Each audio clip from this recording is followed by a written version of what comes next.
پہلے تو میں بتا دوں میں روزوں کی ترغیب کیوں دے رہا ہوں. قرآن کیا کہہ رہا ہے؟ لعلکم تتقون، روزے رکھو تاکہ تمہاری ویل پاور، قوت ارادی بڑھے. تتقون کا مطلب یہ ہے ہماری قوت ارادی نہیں ہے نا، جب کوئی کام کرنا چاہتے ہیں چاہتے ہی رہ جاتے ہیں، ہمت نہیں ہوتی. تو ویل پاور، قوت ارادی بڑھانے کے لیے کنٹرول کس پہ کرنا ہے؟ منہ پہ کنٹرول کرنا ہے. سمجھتے ہو؟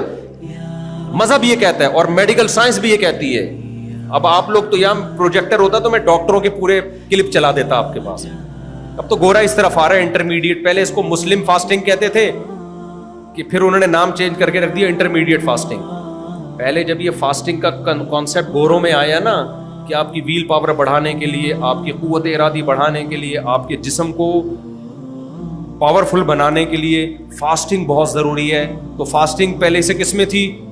مسلمانوں میں تھی، جس کو وہ مخالفت کرتے تھے. جب انہوں نے ریسرچ کی، انہوں نے کہا یار یہ تو کینسر کا ریشو سعودی عرب میں، عرب ملکوں میں کم ہے.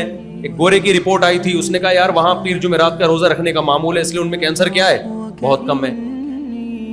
تو بہت ساری کینسر کے اسپیشلسٹ سے میں نے خود پوچھا ہے، وہ اسپیشلسٹ بھی کوئی چھوٹے موٹے نہیں ہیں، بہت بڑے اسپیشلسٹ. انہوں نے بتایا کہ بھائی روزہ رکھنے سے جتنے کینسر کے چانسز کم ہوتے ہیں نا، اتنے کسی چیز سے نہیں ہوتے. بہت ہی فائدے ہیں. ہم نے تو فائدے کو تھوڑی دیکھنا ہے، ہم نے کس کو دیکھنا ہے؟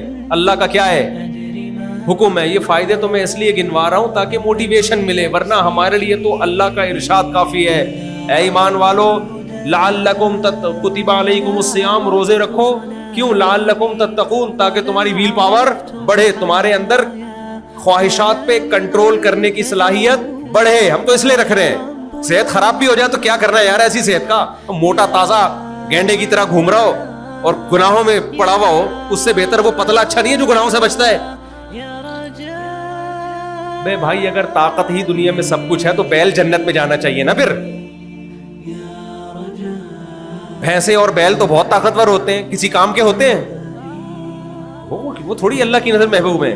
کمزور ہے، بیمار ہے، گناہوں سے بچتا ہے، وہ اللہ کو زیادہ پسندیدہ ہے. تو اس لیے روزے کا اصل مقصد ہے آپ کے اندر ویل پاور بڑھے. صحت کی باتیں تو میں اس لیے کر رہا ہوں تاکہ آپ کو موٹیویشن ملے کہ صحت خراب نہیں ہوگی، کیونکہ شیطان ورغلائے گا آپ کو کہ ابے صحت کو یوں ہو جائے گا، ابے صحت کچھ بھی نہیں ہوتا، صحت اور فٹ فاٹ ہو جاؤ گے. اور یہ میں نے مردانہ قوت کی مثالیں دی ہیں نا، یہ بھی موٹیویشن کے لیے. اگر میں کہتا ہوں روزہ رکھنے سے آپ کی شوگر کنٹرول ہو جائے گی، آپ کہتے جاؤ بھاڑ میں، شوگر کرنا ہے. میں کہتا آپ کے گنجے کے سر پہ بال اگائیں گے، وہ کہتے کچھ نہیں. جب میں نے کہا نا مردانہ قوت، ایک دم نوجوان کہیں گے آپ 10 ہم 100 روزے رکھیں. یہ منجن بہت بکتا ہے نا آج کل. سب کچھ جب سیٹ ہوتا ہے تو ساری چیزیں سیٹ ہوتی ہیں نا.